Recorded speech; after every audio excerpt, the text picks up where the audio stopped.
is Ruel's Running Podcast, a podcast about running, health, family, play, and an NSNG lifestyle.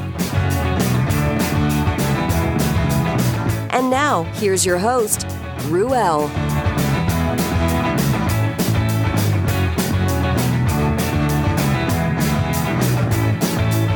Excuse me as I rock on. That's Went Away by Dorothy Lane. Dorothy Lane out of Martinez, California. That's out of the Cut and Dry album. Check them out at dorothylanemusic.com. Yeah.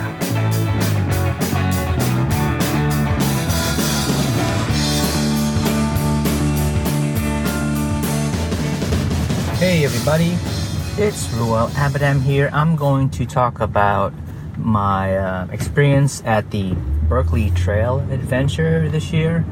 I need to put down my thoughts and my experience because I'm going to forget.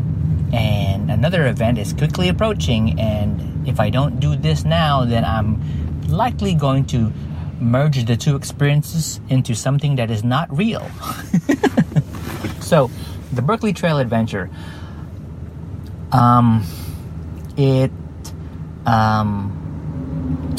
So by the time I talk about, I insert this into the podcast, I would have talked a little background about the event, where it's at, the event description, the course description, the fact that I did it last year and how that turned out, even though I've talked about it several times already in the past, in previous episodes, but I'm just gonna get right into it. So I get to the event. I get to for Big Bib pickup, and everything is just sort of the usual. I get parking, and I'm like an hour before start time. I take my time. I can't get on my phone and do anything like Facebook or social or anything like that because my cell signal is pretty much shot in that area, and I know you guys are interested to know that one of the first things I did when I got out of my vehicle was use the restroom. But maybe I should take a step back. I got up about 4:30, got me a cup of coffee, and got all my stuff together. And I'm starting to get the hang of the prep. It used to be some weird ritual where I would make a checklist on my phone, and then I would lay out as much as I can the night before, and then and then I would get up at a specific time. I would make coffee, and then I would watch something on TV that would sort of pump me up while I have my cup of coffee and waiting for my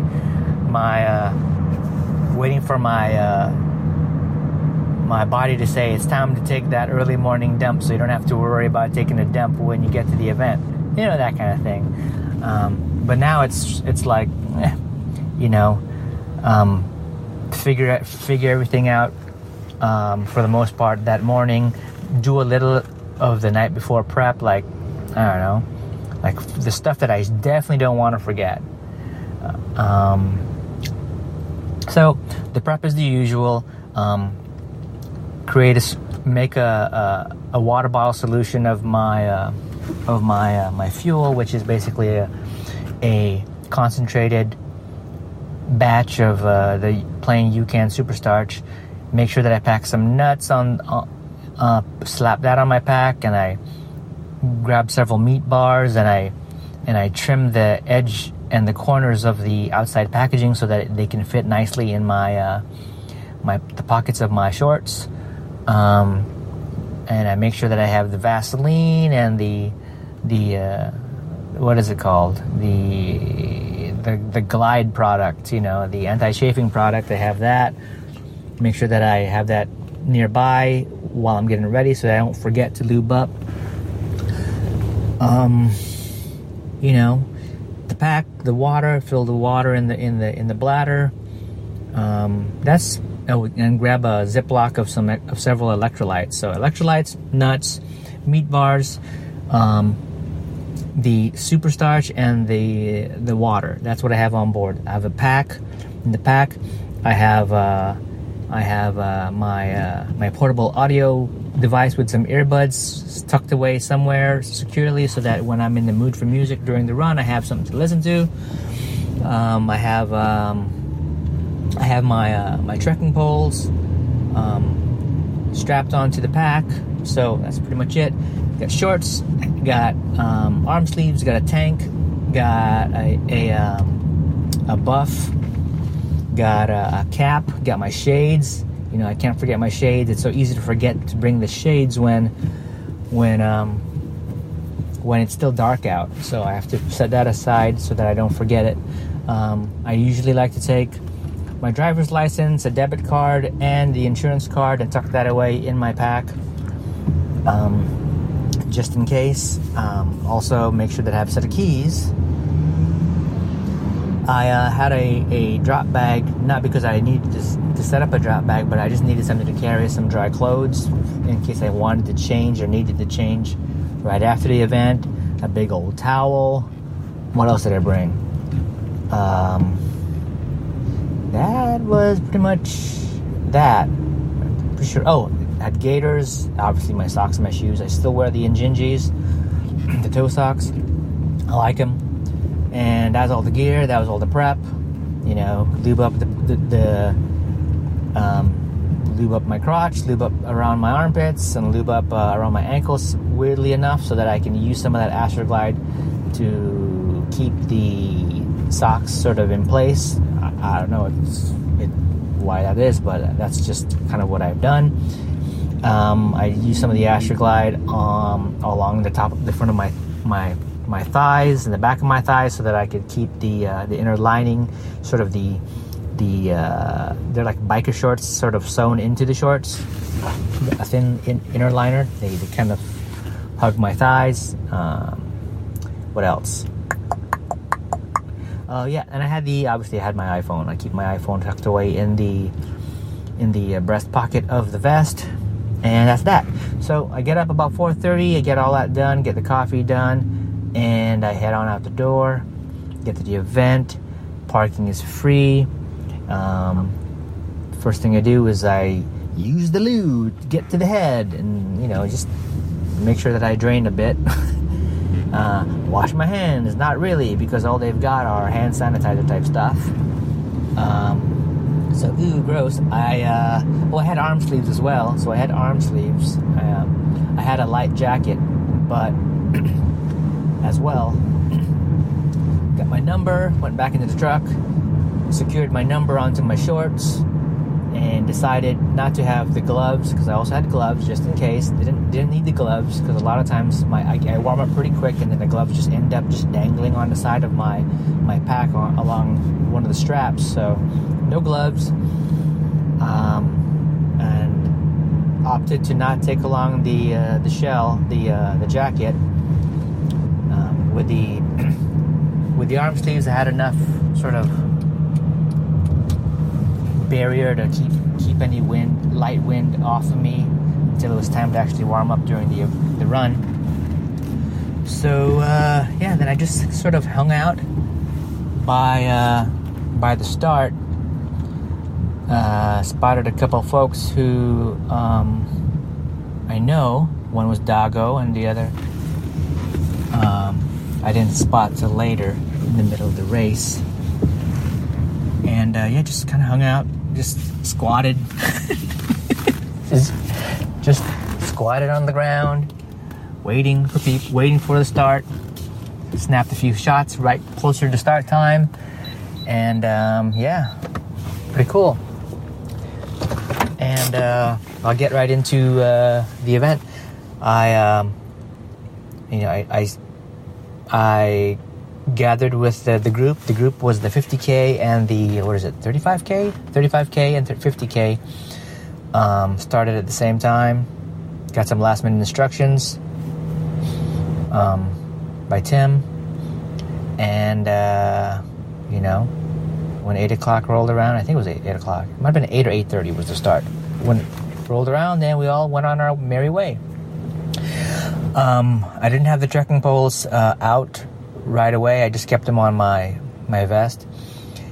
And, this report's going to go quick. It's going to go quick because I knew that right before the first aid station, it was going to get to a section that was kind of technical.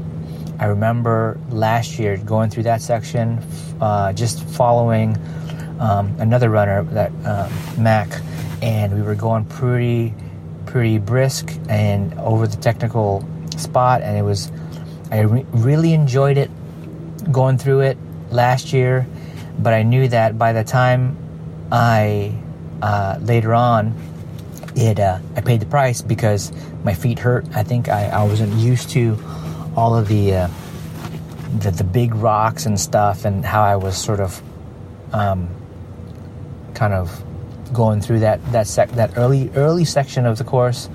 So I did enjoy it this time around, but I was mindful to just sort of take care of my feet and go through that section.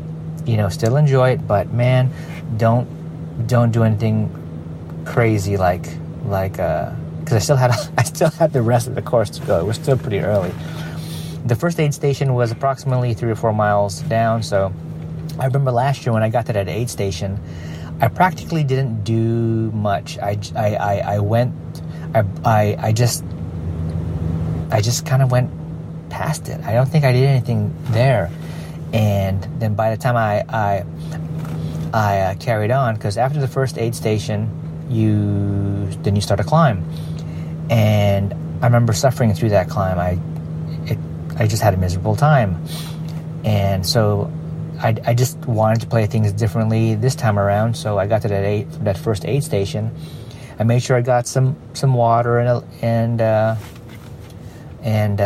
sipped on my fuel. I didn't get into the meat bar. It was still too early. But I took my time, got some water, just got a little bit of a breather and soaked in the moment.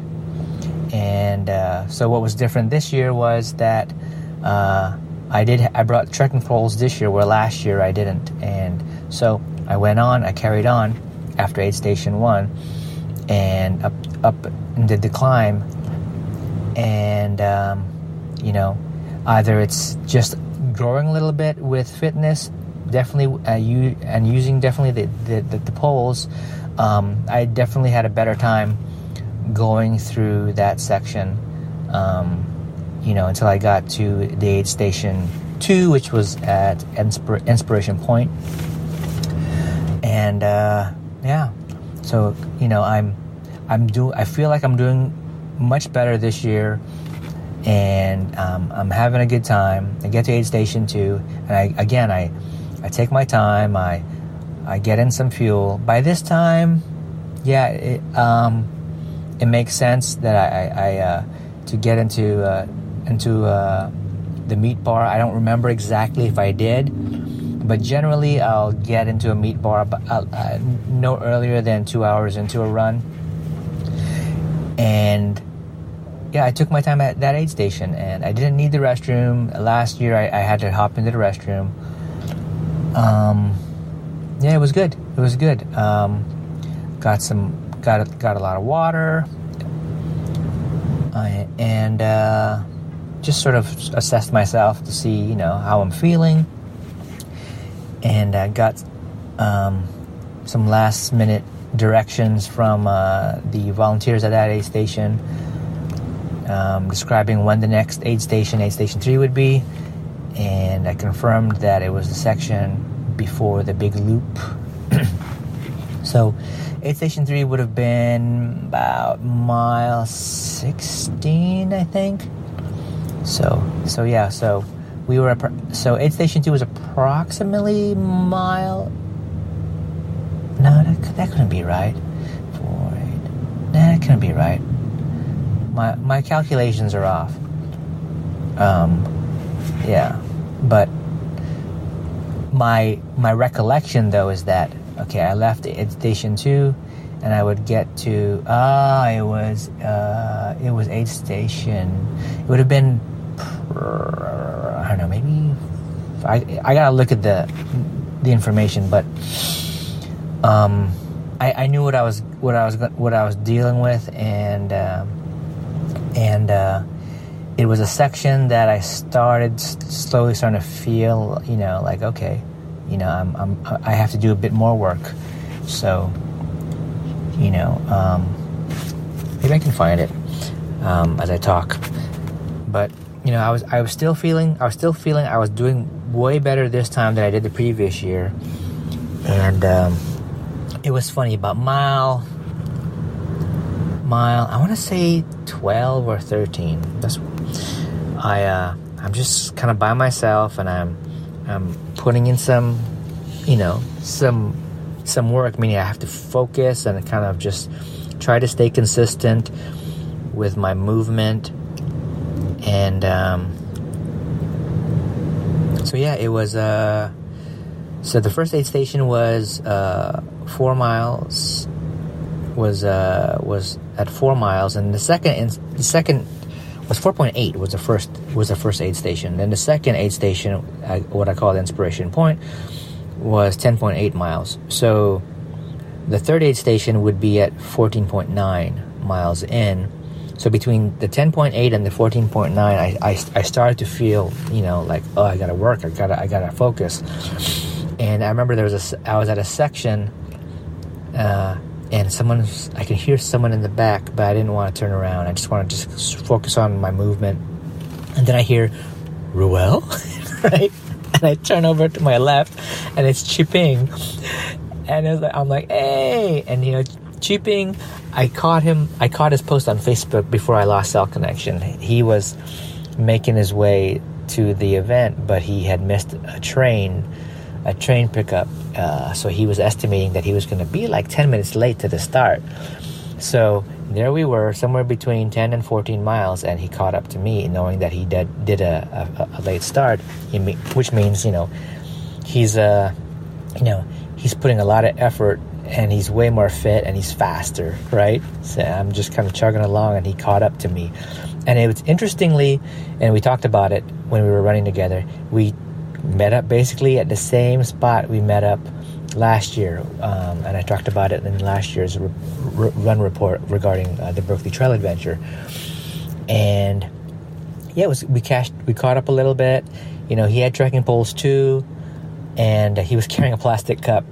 Just kind of unusual, but it looked like he just he wanted to save on not having to waste paper cups at the aid stations. He just carried his own little plastic cup with a little handle. So we ran pretty much by each other until we got to aid station 14.9. He went up ahead, and which I expected, and I wasn't, and I was trying my best to keep up. So I not only was I trying to focus on my movement, but then I tried to use a little bit of the Shipping's presence to motivate me to push it a little bit.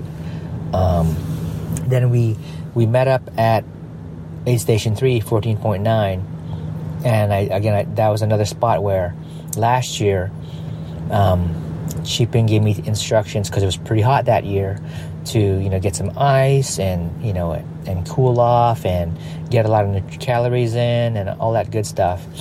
And that was and last year was when I met Kid Michael for the first time, and Karen, and they they captained that aid station. But this year, Ken wasn't there, Karen wasn't there, and but I made sure that I got my calories in, got my own electrolytes. I didn't pull electrolytes from the table. Last year I did that, and I don't think I handled it well. And last year I got the electrolyte drink. I got some I tried out some Tailwind from Ken, and I've never had it before, and that didn't settle with me last year. So this year I just stuck to water, and I stuck to the electrolytes that I kept with me, and I laid off of anything unusual. I think the only thing that was different was I might have gotten a piece of watermelon, but for the most part I was choking down part of my meat bar. So another thing too with the meat bars, last year when I broke open a meat bar, I made sure that I finished the whole damn thing. This year, I kind of went when I wanted a meat bar, I just broke like a quarter off of it or a third off of it, and I just ate a portion, and then I tucked away. Then I folded up the package and I put it back in my shorts. So that way I basically was trickling meat. I wasn't trying to just put a whole bar of meat down my gullet. So I had that going. Took my time, got a breather, make sure I was drinking. I filled up. I refilled my handheld, and then Chipping and I, we at this point we're feeling like we were going to head out at the same time, and we set out to do that, and then he remembered he needed something else, so then he's like, go right ahead, and I went right ahead, and he went back to the aid station just a few steps away. And did what he had to do, and so I moved ahead. It was just me passing a section that I knew that last year I had thrown up a little bit of the aid station stuff, but this year I kept everything down. Oh, I remember what I had different. What I had different at the aid station was I had a couple of small cups of Coca-Cola. At that point, I figured we're going to do the climb. It's going to be warm. I could attempt to strategically use some of the sugar in the Coca-Cola to keep me going. And the reason why I remember that just now is because as I crossed that section where I threw up last year, I was having like gas issues, burps and stuff because of all of the carbonation. But yeah, I was by myself, and then eventually Chiping caught up as expected, and he passed me, and which I was totally fine with. I knew that he was just gonna plow through the climb, and it's not the highest in elevation, but it's a good series of climbs nonetheless. They were a series of climbs.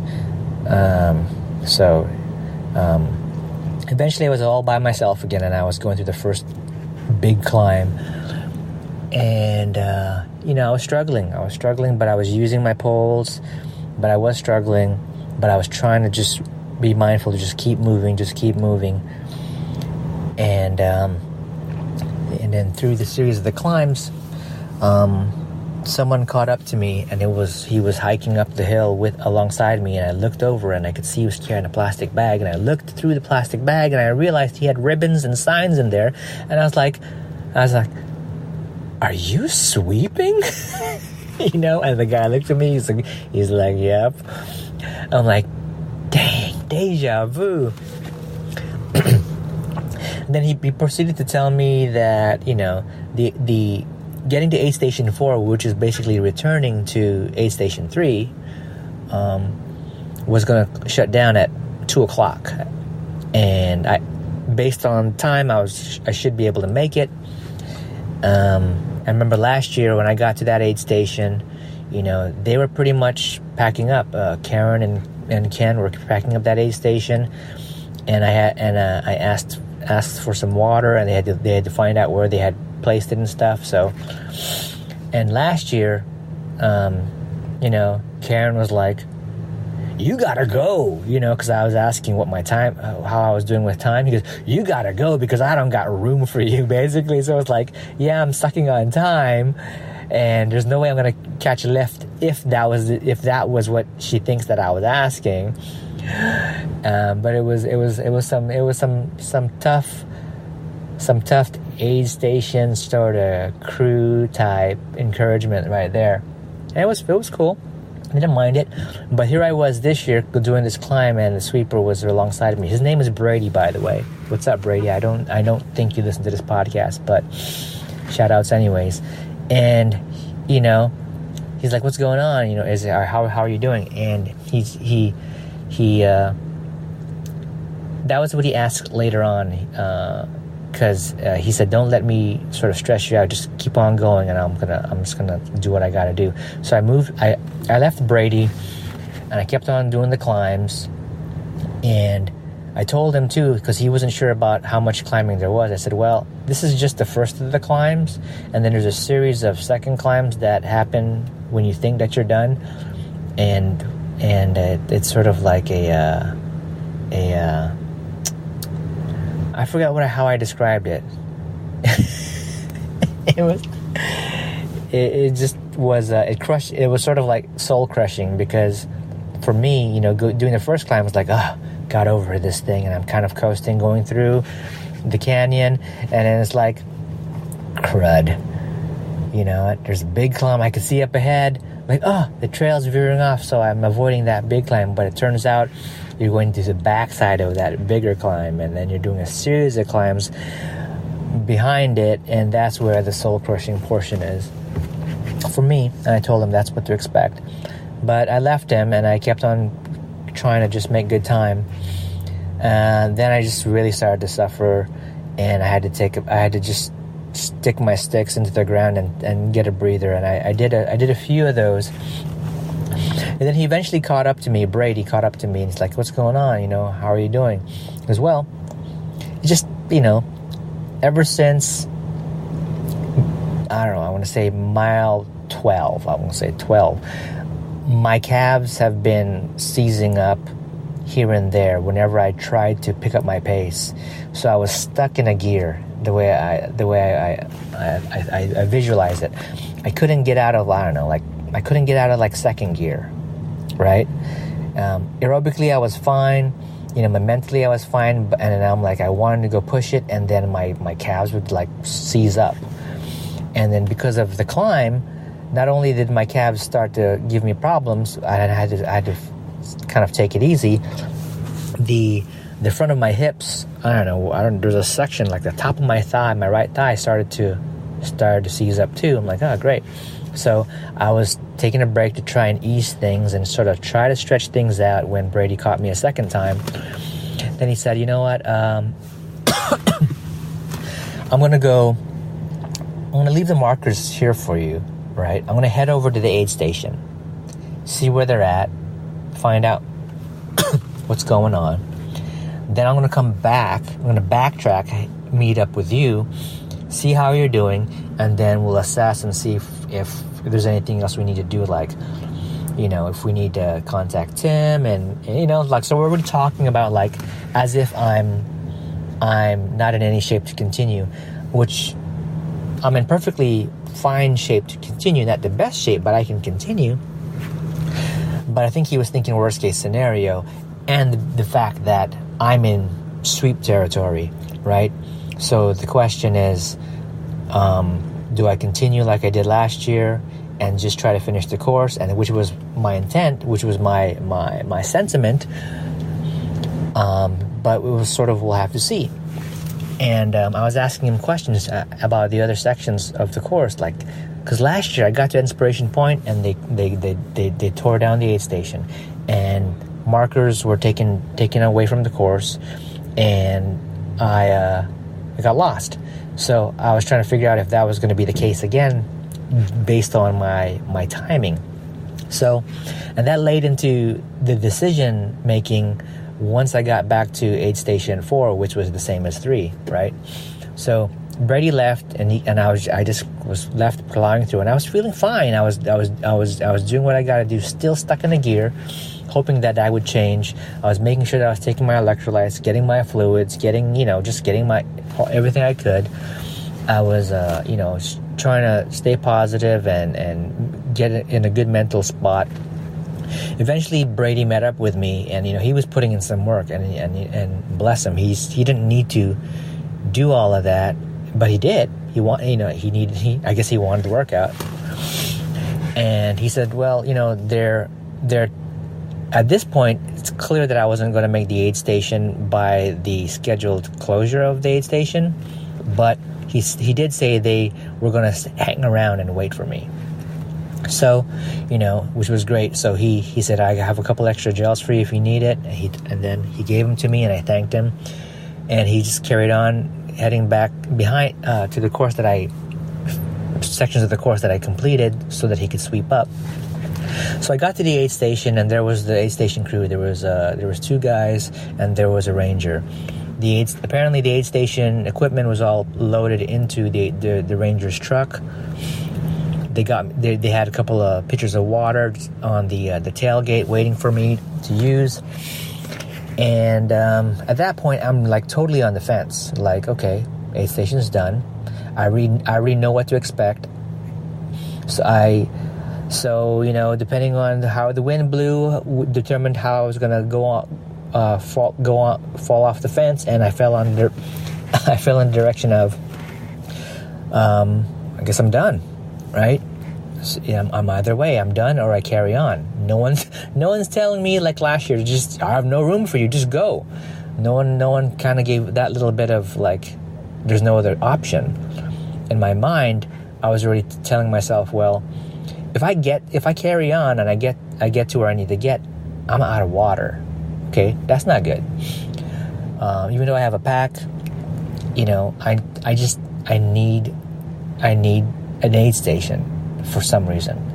And then the course markers, there was no guarantee that there were going to be course markers, and I'm like, if that's the case, just like last year, this year I'm not going to have the wherewithal to know where to turn to make sure that I don't miss a turn like I did last year. So I'm already sort of mentally convincing myself this is a smarter choice. But the ranger said, so you're going in the truck, right? He just told me I'm going in the truck, and you know what? Who am I to argue with law enforcement? Because he's the ranger. I'm like, okay, good for me. Good, I'm good with that. So, you know, there was no opposition to the decision of just I'm done for the day, and I just had to make the call. Easy to make with all of that extra stuff of thinking about, you know, I was going to get lost, and I was going to have an aid station. You know, so I had 11 miles more to go, and then I'm like, okay, I'm going in this truck. The ranger said to go in the truck, and I was going to get a lift back from there. So at that moment on, the race was done. I had some sweet conversation with the ranger and the volunteers in the truck on the way back to one of the volunteers' vehicles. And I was feeling fine, you know. I was stinky. I stopped running, so there was no other thing to deal with. But inside, you know, I was torn, and I described it as I had mixed emotions, because at that point I'm thinking like, okay, now I'm in the comfort of a truck, right? And did I make the right decision? You know, right? And it's easy to beat myself up doing that. But, you know, I just sort of set that aside and focused on the conversations I had with the aid station folks, and the ranger talked about my colorblindness, talked about how the heck am I going out on the course and looking at ribbons, and, you know, I was like blowing the ranger's mind for some reason, because he was like, whoa, you did 20 some miles? Like, wow, just today? Like, wow, that's awesome, you know. Like, yeah, I just did 20 miles, but shoot, man, I have 11 more that I have yet to cover, but I didn't. You know, and the aid station guys were cool to chat with. You know, they're runners too, and they get it. But it is what it is, you know. Eventually, the aid station guy got me back to the start-finish, helped him find his way back to... I helped actually have to give him directions how to get to a certain point. And I didn't realize how far we were, because we had to hop on the freeway and then do a few exits the opposite direction. And I'm like, oh yeah, it makes sense. I ran through wilderness about 20 miles, so we have to be at least 20 miles away from the start, right? So, you know, I had some good conversation. You know, I was asked, like, do I have any post-race rituals, and what's my claim to fame type stuff, and, you know, and I was, you know, we were just having a good conversation about running and training and conditioning and stuff. It was good. So I thanked him for the ride. It was a good conversation. It was a good time sort of depressurizing from the run. But when I got to the start-finish, I had to go to the finisher table and tell him, like, after the second rifle range aid station, I was done. I was done. Didn't finish. Covered 20 plus miles. That was it. I hop on the Ranger's truck and got a ride back here. It's unfortunate, but I'll take it. I'll take the DNF, and I washed my sorriness with a beer. Yes, I had a beer. I ran 20 plus miles. I didn't get to finish. And there was a cooler beer set aside for the 50K folks. I think for the 50K finishers, but I was allowed a beer. I got my swag, I got my shirt, and I was allowed, that much, and there wasn't anything I had much desire to eat off of the table. They had some sausages prepping to get to go on the grill, and I would have loved to have had some sausages, but none were ready for me, so I just finished a meat bar that I had in my shorts. Well, it sounds funny. I had a meat bar in my shorts, and I ate it. So I hung out. And I watched several of the 50K finishers, and I clapped them through. It's a different vibe. I'm not saying that it's good or bad. It's different. It's a different vibe than my 50K experience in May at the Ohlone challenge. I last runner to finish in Ohlone, and there was a good crowd, a good vibe, and I don't know. I hung around for several finishes here at Berkeley Trail, and there were cheers and cowbells, or a cowbell, and there were cheers and claps. And part of me felt like, man, I know a third. I know 2/3 of what they ran, and part of me feels like I should have been out there. I should have been out, grinding that last 11 miles the same way these guys had done it, And so I was feeling kind of bummed about that. It's like we all signed up and they all put in the work and they all made that effort, and here's these few that I'm watching to finish, and in a weird way I'm like, man, I let somebody down, which is not even true. But the feeling of like watching folks carry through, and then fast forward, I get to see results online. I'm like, where was Dago? Where was Chiping? They finished the course. I don't think they finished by the cutoff, but they finished the course. Like, some folks were like 30 minutes after.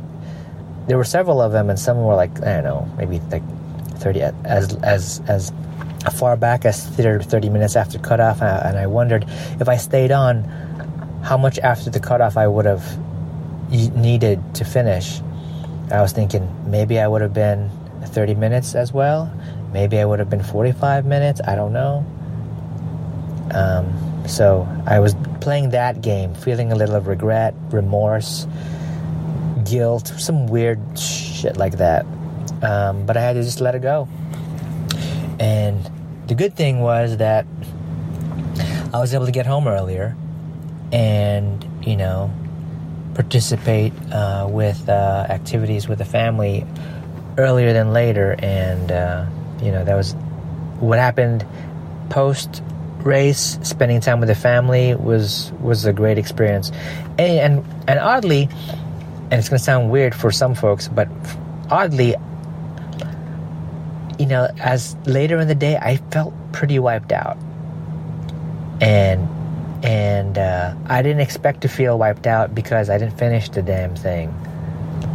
But then thinking about it, said, yeah, I mean, there was a section that I did have to really dig to and struggle to some degree. I don't know, physical, mental, I don't know.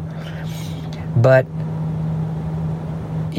I know that despite how my body was feeling, there's still that part of me that knows that I could have dug deeper. I could have. If things went the other way, I could have just freaking dug deeper. I could have. Then I would have gotten lost. Then that would be a different thing. But I knew, after thinking about it, after several hours of thinking about it, like, man, there was more to give. I just made a call that didn't put me in the spot to prove it. So my takeaway is, I had a blast. I still had a blast. For the section that I did run, I know that I had performed differently than the previous year, and I felt I did better.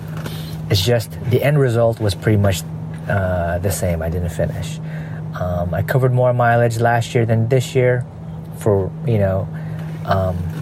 different decisions were made this year, but I accept it, and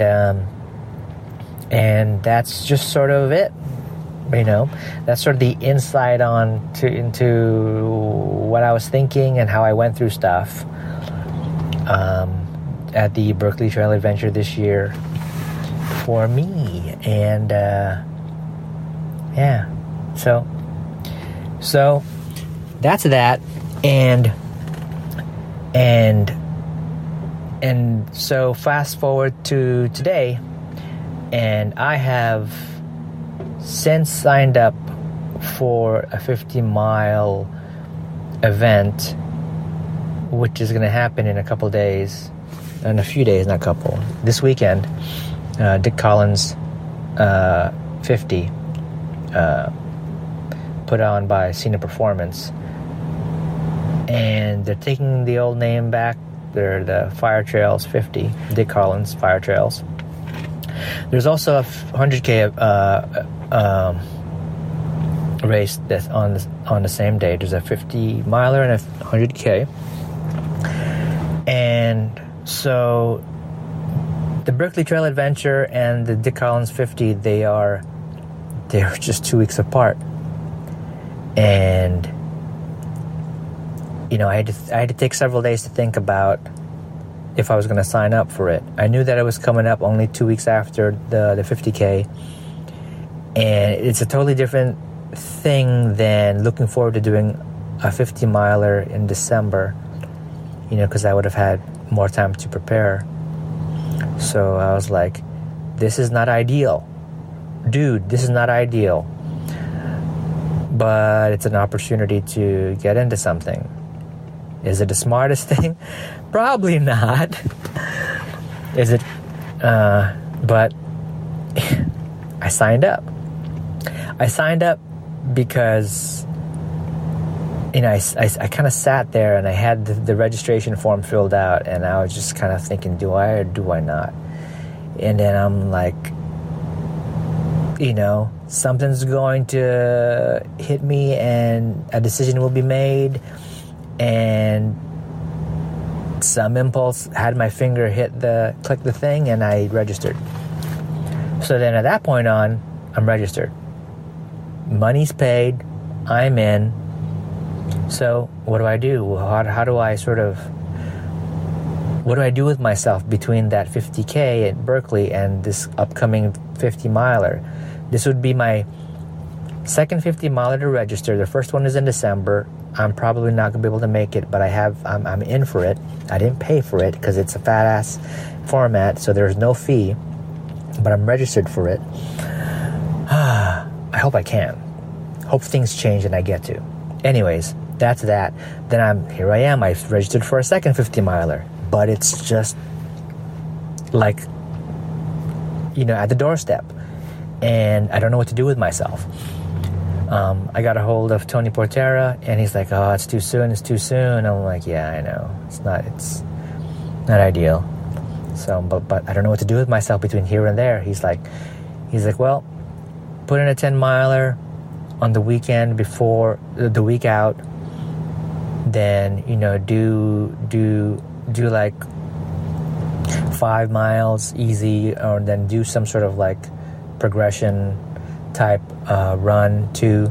He says because between that 50K and the 50 miler, the body's going to forget a certain level of fitness, I guess. And I was like, okay, cool. So I've had to view my DNF at Berkeley. I had to flip things around and view it as part of training building up to a 50 miler. So basically in the end, it became a 20-mile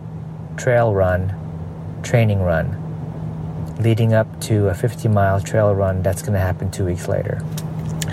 And that's how I had to paint the picture for it to make some level of sense that I signed up for a 50-miler and not really thought about prepping for it. So I had to just rationalize that I did a level of training, and that was that. So, that's what's up. So this is a whole lot of. I feel like I'm at a confessional, trail running confessional. But I'll leave it as that. Berkeley Trail Adventure, I had a blast. Happy to have been there for a second time to see what I could do, what changes I could have made, and how I would have performed differently. And I did. I performed for as much as I could perform, and I'm going to leave it as that. I need to look forward to this upcoming 50-miler, and I just sort of have to prepare mentally and physically and do that. So the Dick Collins 50 is going to be, again, local to where I'm at. It's around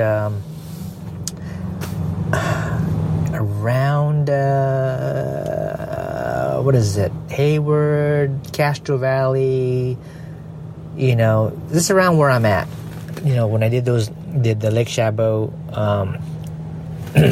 events earlier in the year, it's somewhere up around those areas. So that's the reason why it was attractive in the first place when I saw it on Ultra Sign Up. It's one of the few races that are local to me, and having the local races are important because the logistics with managing the family and stuff is it's easier.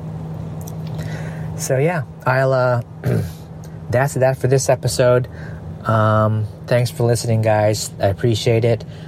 And it's a wrap. Remember, folks, eat something delicious, hug your friends, hug your family, and go run something. Bye. Thanks for listening to Ruel's Running Podcast with Ruel. If you like what you just heard, share it with your friends and your enemies. Also, be sure to check out the site over at ruelsrunning.com. This has been another Coffee with Heavy Cream production. Join us next time for another silly show of Ruel's Running Podcast.